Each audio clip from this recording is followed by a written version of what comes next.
Hello folks, this is Mike Holla from Michael E. Holla and Associates with an educational economic update for June 2018. In this month's video, I'll discuss some of the major headlines that influenced markets in May. I will also provide insight into what these developments could mean for you as an investor. Please stay tuned to the end of this video for a required disclosure statement.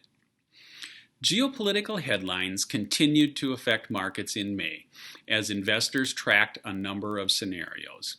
For example, the back and forth over the scheduling of the historic U.S.-North Korea summit affected stock performance as investors tried to determine whether it would happen. Investors also watched as trade tension between the U.S. and China amplified, with each country threatening tariffs on the other.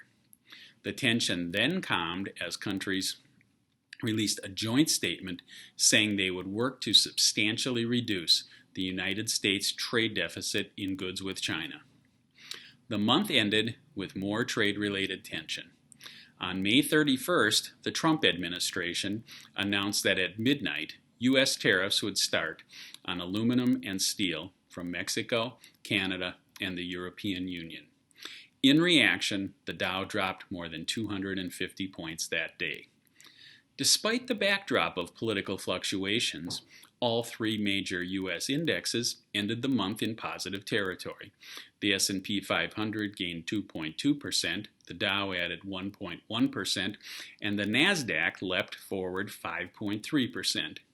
As the month came to a close, we received a number of reports that indicated the economy continues to grow. In particular, the latest data shows that consumer spending jumped more in April than analysts had expected. Inflation also hit the Federal Reserve's target level for the second month in a row. Examined together, these two details led economists to increase their forecast for the economy's growth in the second quarter. Speaking of economic growth, we received revised data for the first quarter GDP, which increased slightly less than originally estimated. The change came largely from decreased business inventories, but rather than being negative, this data creates greater opportunity for increased production in future quarters.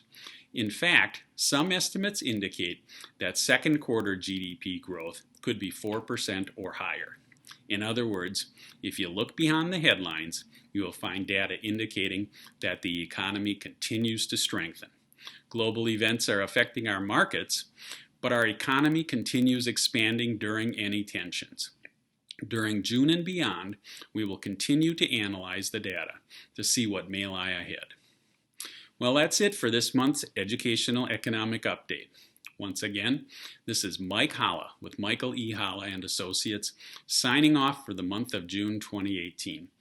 Please remember that nothing we talk about here is a recommendation. If you'd like to discuss your personal financial situation, please give us a call at 920-686-7526. We'd be happy to talk.